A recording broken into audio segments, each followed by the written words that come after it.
Hello friends, मैं हूं doctor Umakant.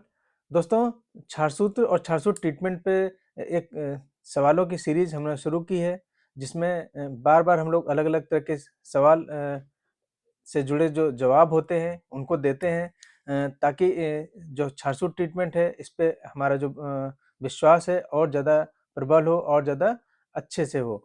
क्योंकि जब भी पाइल्स, फिस्टुला, फिशर या पाइलोनेडल साइनस जैसी बीमारियाँ हमें हमारे संबंधियों या हमारे किसी जानने वाले को होती हैं, तो जब हम उसके ट्रीटमेंट का विकल्प की तलाश करते हैं, तो उसमें हमें छारसूत्र ट्रीटमेंट के बारे में भी पता चलता है। दोस्तों, ये बहुत ही प्रभावी, बहुत ही सरल, बहुत ही आसान ट्रीटमेंट होता है एंडोरेक्टल डिजीज़ के लिए।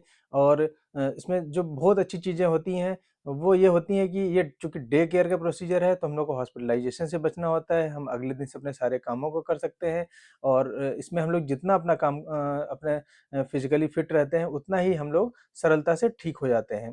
तो आज इसी सीरीज़ में आज का जो हमारा सवाल है, वो सवाल है कि छारसूत्र चिकित्सा के जो ऐतिहासिक संदर्भ हैं और इसका विकास कैसे हुआ?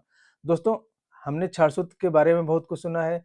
इससे रिलेटेड चीज़ों को भी हम काफ़ी जानते हैं। इन बीमारियों के बारे में भी हम लोगों ने कई बार चर्चा की है। लेकिन जो इसका रेफ़रेंस है, जहाँ से इस छारसूत्र को बनाया गया, जहाँ से इसके विकास की चीज़ें चालू हुईं, उसका जो रेफ़रेंस है, वो भी हमें पता होना चाहिए। मोटा-माटी हमें ये पता होता है कि छारसूत्र आचार्य सुश्रुत की जो सुश्रुत संहिता है, वहाँ से लिया गया है।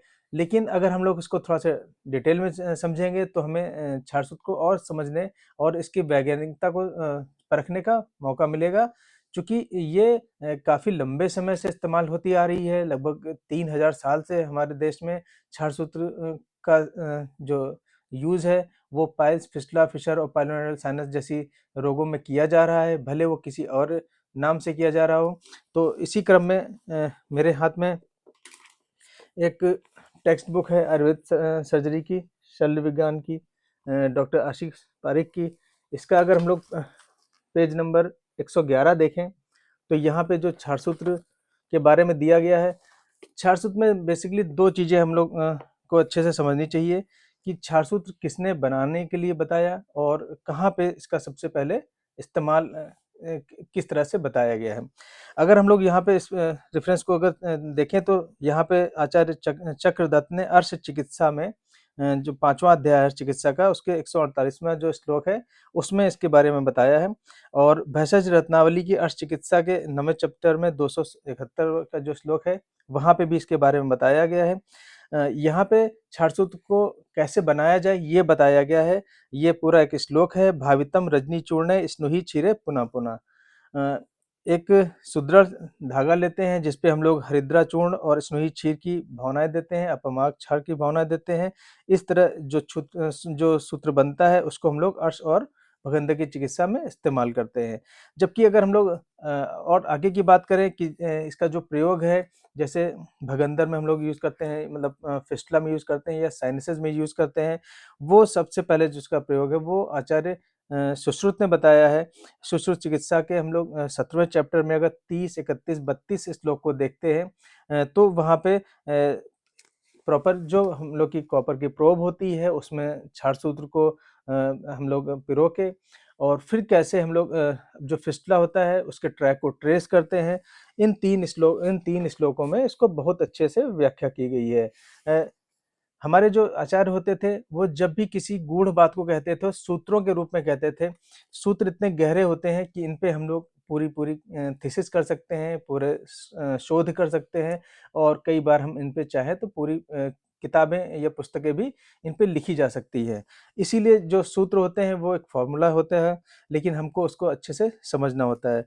तो यहाँ पे हम लोगों ने 2 चीज़ें देखी कि हमको जो इसको बनाने का तरीका है, वो चक्रदत्त में दिखता है और भेषज रत्नावली में दिखता है और इसका जो प्रयोग है, वो सुश्रुत चिकित्सा के 17वें अध्याय जो है, उसके 30, 31, 32वें श्लोक में हमको दिखता है और जो 33वां श्लोक है, उसको उसमें भगंदर या अर्श के अलावा उन्होंने इसमें अर्बुद में भी इसका प्रयोग के लिए बताया है, लेकिन वो 33वां श्लोक है 17वें चैप्टर का सुश्रुत चिकित्सा के।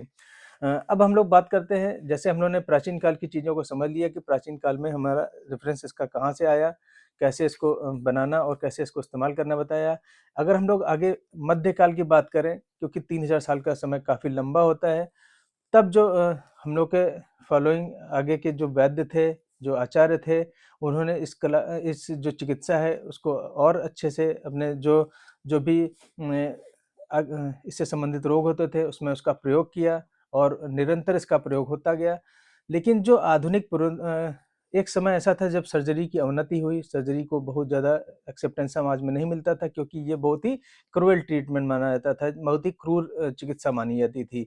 और जो शल्य चिकित्सक होते थे उनको भी बहुत सम्मान की दृष्टि से नहीं देखा जाता था। जो राज परिवार होते थे उनमें भी उनको इतनी सैलरी नहीं दी जाती थी। उसके बाद जो हमारा अभी आधुनिक काल स्टार्ट हुआ, इसमें जैसे हम लोग प्रोफेसर पी देशपांडे की बात करें या आचार्य शिवनंदन सिंह की बात करें, इन्होंने इसको दोबारा रीएस्टेब्लिश किया है।